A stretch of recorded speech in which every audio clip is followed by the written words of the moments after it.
Hi everyone, I'm so excited today because in front of me is someone I really want to interview for a while. So welcome Lorelie Luna, and she's the founder of Luna Healing Academy. So I just want to give you a short introduction. So first of all, she has so many degrees. She learned so many different modalities, but so obviously I will introduce you with a bit of her background. So someone who is doing sports and remedial massage for a while, and she also is a trainer. She has training assessment background, and she's a professional practitioner in the healing arts. She's a Reiki master. She has done advanced Polynesian body work, Lumi, access consciousness spa, and she's a facilitator in that as well. So she's done so many things that I'm sure we're actually going to talk more about it. She's also the founder of Luna Healing Academy, which I'm going to ask her more about that, because today I really want to talk about how to become more compassionate towards ourselves. And I think self-healing or healing others is a big part of it. So I'm really excited. So welcome. Thank you, Shiwing. Thanks for having me. Hello, everybody. My name is Lorelie Luna, and I am founder of Luna Healing Academy. Thank you for organizing this. I always love chatting with different practitioners, and I'm very curious. So tell us what triggered you to start a journey? Because when I talked about in my talk, seminar, or coaching program, often we first we get inspired, and then we decided we want to get on a transformation, and that usually is a lot of work. It's fun, it's very rewarding, but there are times it could be very challenging. And then we often lead to wanted to create something for ourselves and others. So it's a bit of a three-step process. So what inspired you or triggered you to get on this path of healing? So tell us your story. To be perfectly honest, it's actually pain.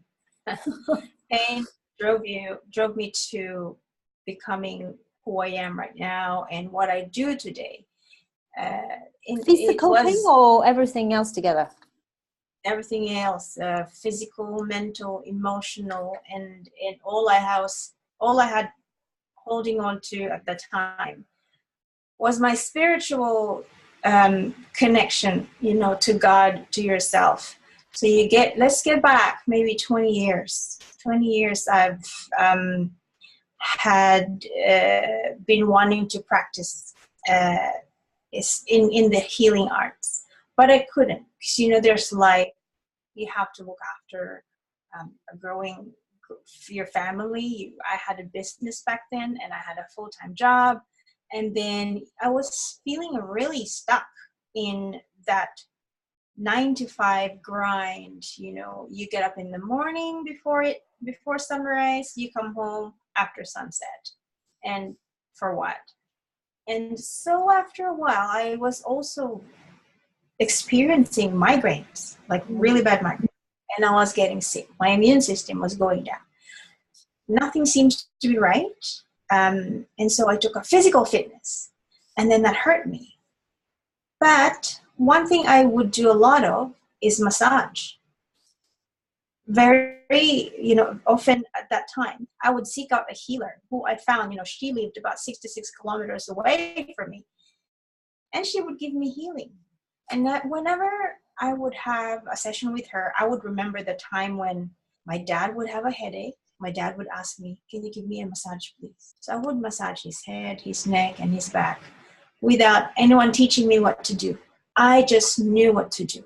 And so that was the first realization of, when you look back, oh, hang on a minute, I can actually help people alleviate their pain. Why don't I learn this? Now, then there came a point in time, so it's probably about 12, 15 years ago now for me, that I decided to change my life as well. You see, I was living a lie. I thought having a beautiful home, a mortgage, a business, material things. But I was with someone that I really did not resonate with anymore. And so I had to let go of the painful relationship, because there was a lot of pain surrounding that time in my life, which also obviously is another story. So I then realized that in order to be kind to other people and to everything else in the world, I really have to practice that compassion for myself. And so out of pain, I realized this compassion and kindness, I can only practice it with authenticity to everybody if I can do it to myself. So I then set myself on a journey. I discovered Reiki. I got in touch with my psychic abilities. You're in this situation. We all know that we have that power. We have that ability to do it. But not necessarily to read other people's psychic messages, but mainly for myself. I sought out mentors, people who have been in the practice for very many years. And having found these people really were crucial to my transformation, because but also I found people who I thought were the right people, but they were not. So, you keep creating that pattern. Hang on a minute, I got to be kind to myself again. Find that compassion. What is it that I really need? Go back to my heart. And so from then on, I just put things together and realized that what I do now in this beautiful space here, I can't even put a distinct label, because there would be someone who have just had a long day at work, a tradie, fallen off a roof, and need someone with pain because the physio is not open. So they come to me, can you help me with something? And I'm like, maybe I can. And, when they wake up rejuvenated, the injury is still there.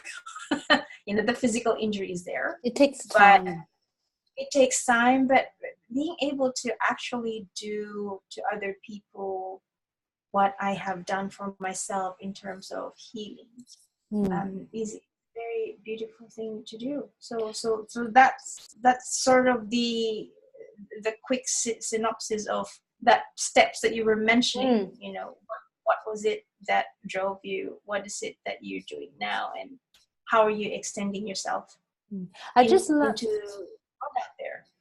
Yeah, I just want to say what I find it so amazing was what it's so brutally honest about your journey. Like, it was primarily really physical, emotional pain from what you said to trigger you.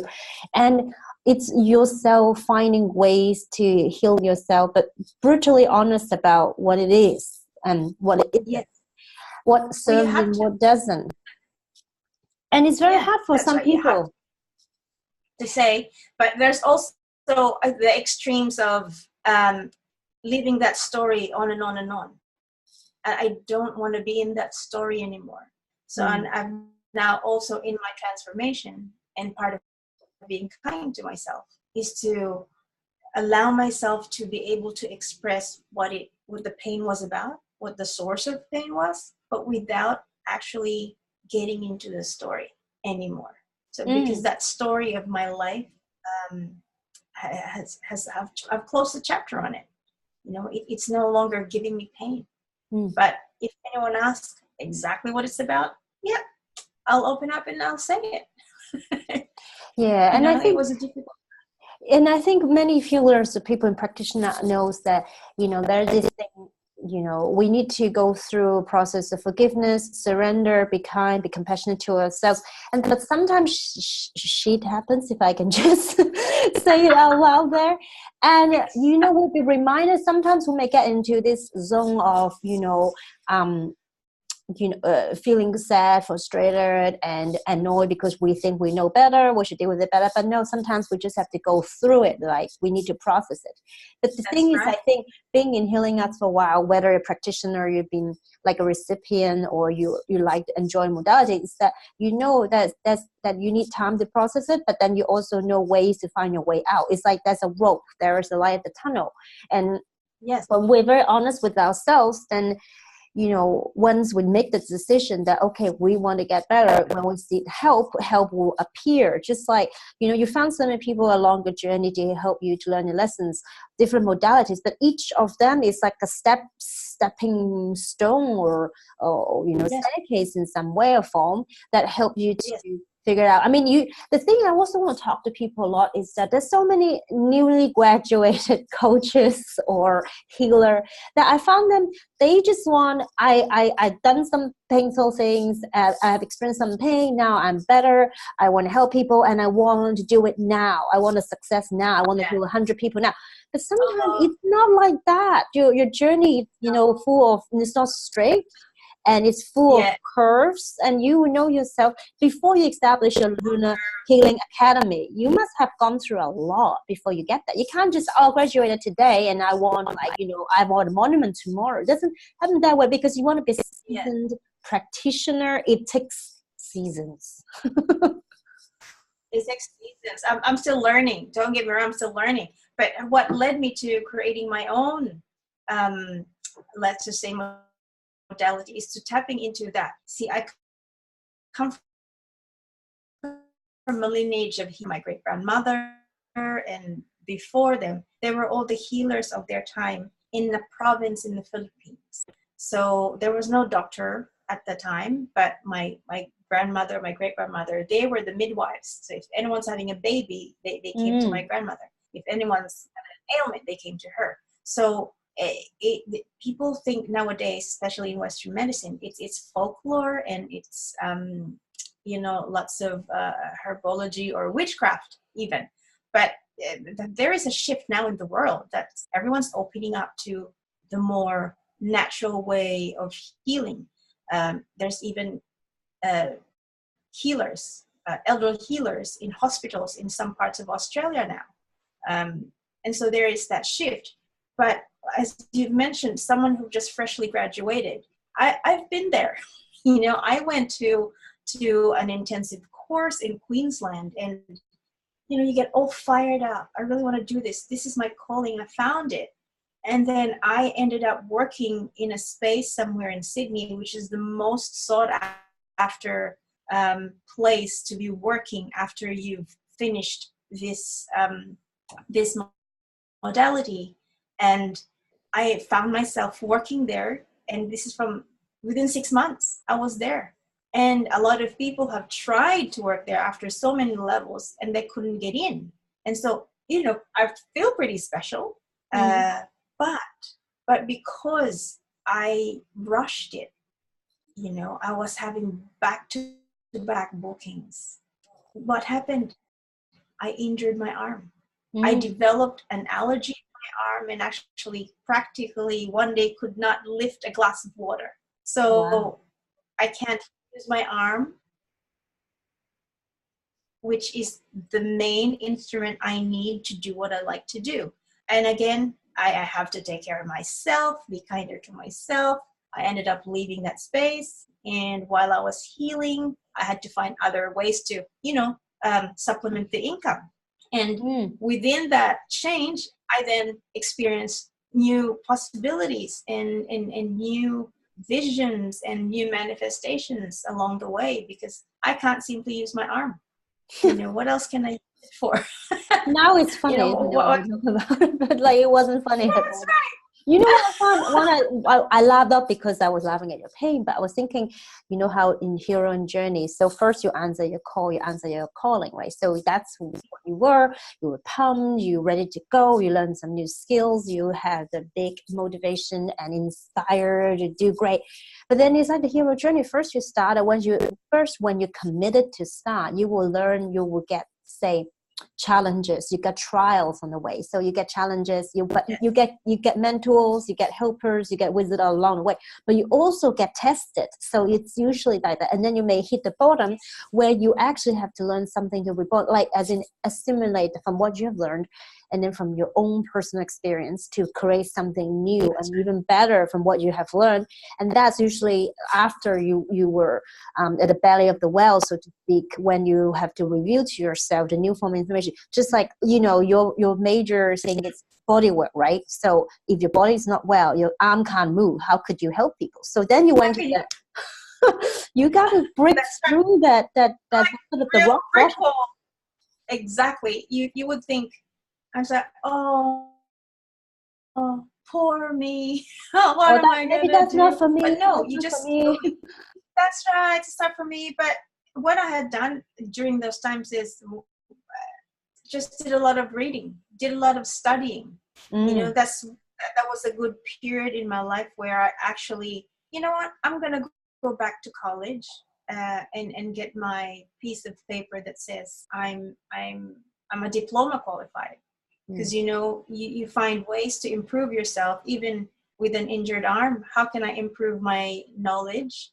Maybe not my skill just yet, in terms of helping people with their health, with their body work. And that's what opened up for me. And obviously with that choice, I then created new connections, met new people, different people that would help me again develop as a person, which in turn I would realize later on down the track, okay, I'm done with this part of my life. Let's create something different. And then during those times of contemplation as well, when I realized, oh, hang on a minute, I'm so wrapped up with this modality and that modality. What about the indigenous healing systems of the Philippines? You know, why are we not as popular or as many practitioners as the other cultures that are here in Australia? You know, you see other practice based on their cultures, but not Philippines. There's not a lot of I mean, did you know what it was before we actually met? And so on and so forth. And then you participate in festivals just to you know, start promoting it. And it was a wonderful way. And that's how I met you. You know, that full circle. You know, there's so many things I want to say before I forget. Circle. Like the first thing I love what you talked about is that when you sort of hit rock bottom, when you couldn't use your arm, when your healing modality is physical body work, you know, many of us, when we hit a challenge or problem, we say, oh, we are not good enough, it's not meant to be, blah, blah, blah. Sometimes it might be the case. Sometimes maybe it's not the right path for you. But if you have to get in touch with your heart, you need to sit in with the situation. Don't rush into necessarily changing your path or rush into conclusion. You got to sit with yourself, right? You think about it. You feel in your heart, then look at what could be the blessing in disguise. So you, for example, want to do more study, learn, gain knowledge, in a way that because you know for sure this is your path, right? So blessing in disguise, people need to look at it differently. You know, you're not necessarily not good enough, or it's just maybe you need that extra to be even better. So that's really, I love what you mentioned. The second thing was that I think everybody's background or experience, lineage has something to do with what we do. Like, for instance, I love interviewing people, doing video and podcasts. It's because partly because my parents were both artists. My father is still an actor, and I was acting since I was 6. Well, I kind of retired at the age of 12 when I started to, you know, look funny, you know. I remember the running joke was my forehead started to grow, so actually you can see my forehead is still quite long, but my mouth as well. But these two things did not. So I got huge forehead, huge mouth, but small eyes and nose. So you can imagine my acting career sort of stopped right there. So, but that was not meant to be, right? So, but I did other things. But my point is, because of my lineage, I love interviewing, being on camera and talking to people, and spontaneous sometimes. And you know, you look at your lineage, you think about my mother, grandma, great grandmother, all like, you know, the village wizard. You know, midwife, this is a big deal. There's a lot to rely on. I think people forget it. They think you go and get a degree or this and that defines them. But no, sometimes you need to go back and look at, you know, all this experience and those things that were there in your life without even your control or will, because, you know, you cannot choose which family you're born with. So I think that was fascinating where you go, like you, because it only happened actually after a certain level of maturity. So you learn this skill, you have the experience, and then suddenly you reflect back on, you know, where you came from. So I think that was exciting. So, and then you meet different people. It's almost God or the divine universe have its sort of chapters waiting for you. We are just some part of the actors, but actually the plot was already there. So you get back to go back to your root. And that's how we met after, you know, when you have sort of come up with your own thing. So I'm curious, tell us a little bit more about So what did you learn when you went back to look at the natural modalities in Philippines? What inspired you? What transformed your work since then? It's not so much as the skill itself, Mm. with what my hands can do, but it's the actual energy healing of it. Mm. Energy, the thought, that the intent that you put on the table. And sometimes when someone is so um, stressed out, it's everything is in their head. I will be drawn to touch the feet. And Mm. how do I know to just touch the feet? They say it's intuition, right? But intuition, not in a spiritual sense, but I just have it in me. I just have the gift that, okay, this person is so much in their head, but I need to touch their feet. Somehow I feel that if I touch their feet, they'll be grounded. They'll feel much better. And then this person will just start to say things, or they will be so emotional, and they would say, and this is an example, profound. She said that, when I was little, I broke my ankle. And at the time that you touched my feet, I was thinking of my uncle who helped me heal that. And I Mm. miss him so much because he passed away a couple of weeks ago. So that connection of me just simply, I'm going to touch this person's feet and start the healing there, brought out that uh, fundamental issue why this person was so stressed out. Mm. It's not about work. It's not about the relationship. It's not about, having to run around like a headless chicken looking after the kids, the household. It's about how this person was missing someone in her life. Mm. And and then being able to facilitate that for that person without me even saying, let's have a look at this and this, right? And she would say, that's it. Maybe that's why I'm so stressed. I feel so happy. Thanks for helping me. And then you look back and you say, hang on a minute, I just touched her feet. So the trust in what I do now is not the skill, and it's not the confidence. I still feel sometimes, oh, do I do it? Am I doing it right? Am I doing it wrong? There's no right or wrong. It's just a choice at that time when you do it for someone and the intent is so pure. Mm. That's the main transitional factors that I decided, you know what, I'm doing the right thing. I I'm really doing the right thing. I really get what you're saying, because after being a seasoned practitioner, you learn a lot, and you know a lot. And then sometimes we have this sort of overthinking. So, okay, this is the technique. So this is the steps. This is the thing we do. Sometimes we use our head to go and do things, but we're not necessarily using the heart, because your heart is telling, which is also a brain for people who are not familiar with the concept. Your heart is also a brain. There's like 40,000 sensory neurites. So it is kind of a brain. Your heart knows. Yes. So your heart is telling you, forget about whatever steps you have in practice. Yes. Touch the feet, like as an example. And it is so Yeah. crucial we use our heart in that way. Heart is not just an organ to pump. There's a lot more to it. And, also giving more to your point where, sometimes we just don't get touched so much because, you know what, everybody's on their mobile, right?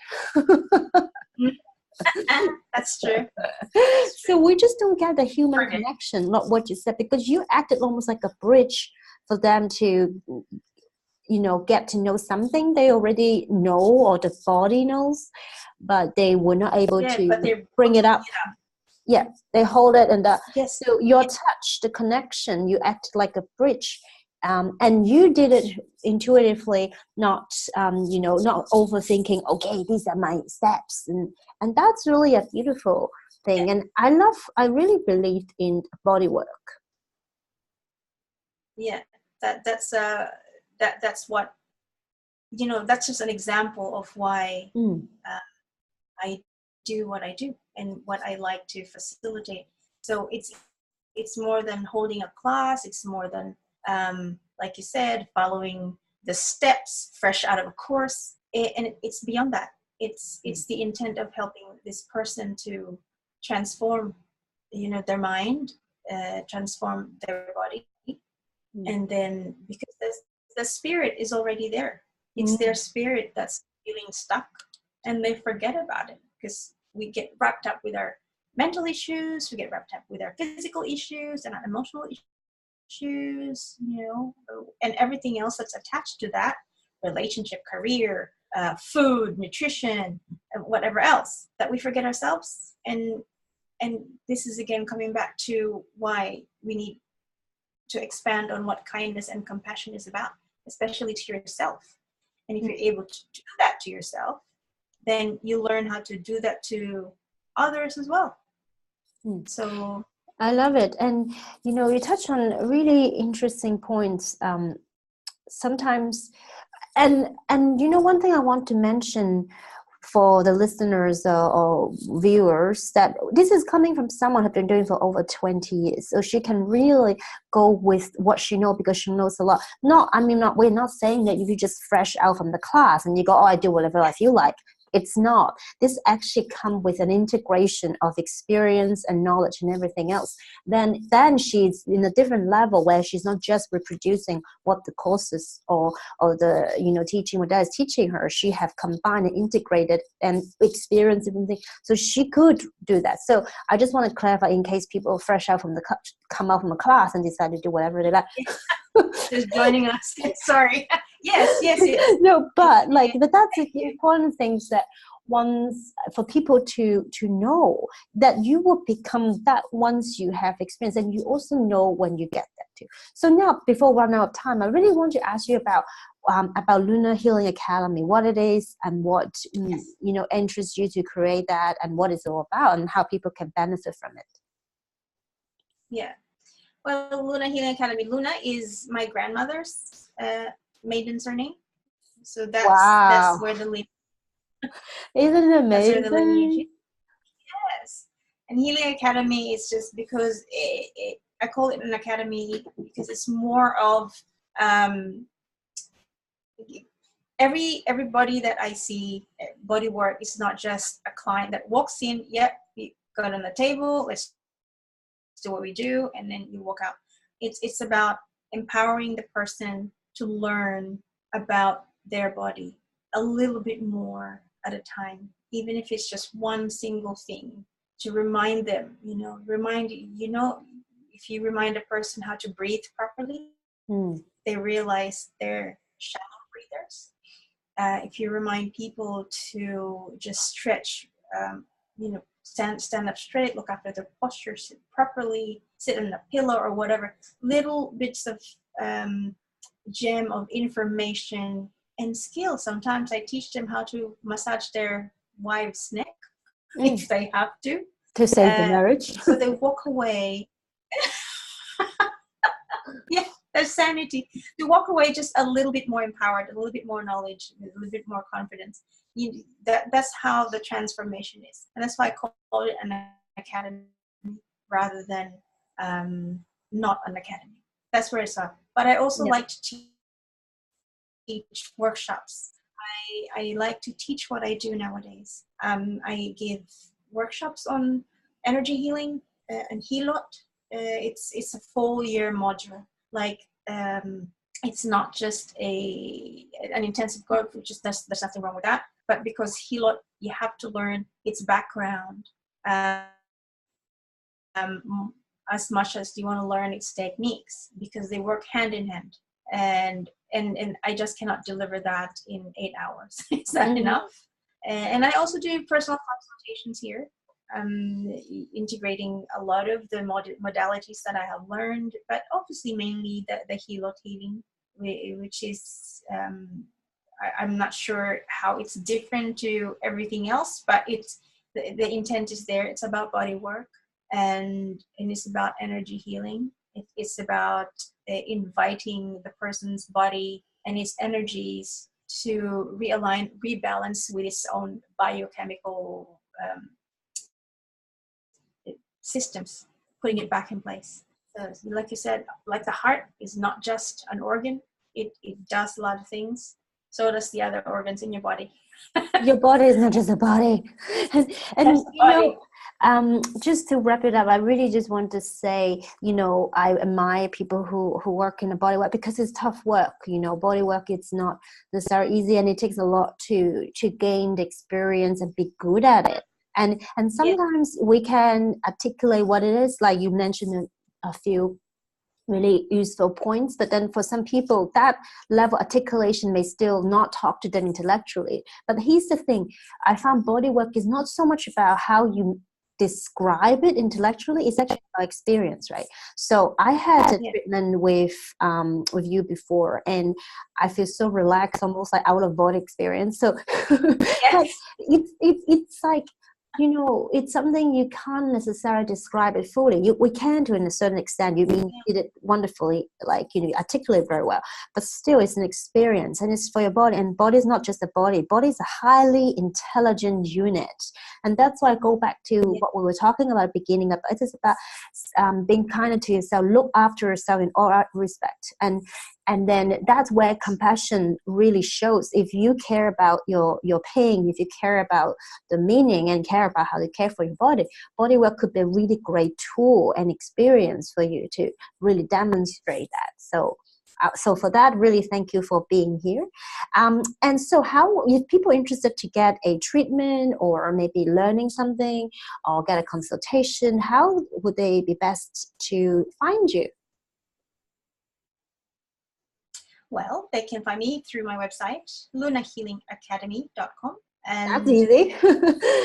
Luna is spelled Luna, and so lunahealingacademy.com. That's right. And I will have my details there, my phone number, my email, and I am located in the Northern Beaches, New South Wales, in North Curl. And that's where I'll be. But just before we wrap up the whole thing, I just want to share with everybody, if I may please, this beautiful, very simple information that I learned from Deepak Chopra, Ayurvedic medicine, and it's that the human body has simple processes, and these processes are breathing, eating, metabolism, digestion, elimination, and consciousness. These 6 simple things, if you're not breathing properly, if you're not eating well, if you're not digesting well, if you're not eliminating well, if you're not metabolizing properly, and if your consciousness, you're not attached to it, it's not awake, it's like you're walking around like a zombie. That's right. These simple things, if you are able to be kind to those things within yourself, that's the beginning of how you can rebalance and realign yourself at a cellular level. It's not overnight. It's not an overnight sensation, but it's well worth, say, the 15 years I've been doing this consciously. Wonderful. Not professionally, it's only in the last 10 years, but there you go. It's a wonderful way to remind yourself and, be kind to yourself and to everybody. Thank you so much for today. I think we learned, I love the simple processes, but it's like a, roadmap, isn't it? You tackle one area at a time, or you see which area you need more work. Maybe some area you're already pretty good. So, but that's a still really good self-reflective roadmap. And I really want to thank you for sharing with us your knowledge and your word of wisdom, and I hope more people will be open to bodywork and conscious bodywork as well. So thank you so much for today. Thank you, Xiwing. Lovely to be your guest. See you soon.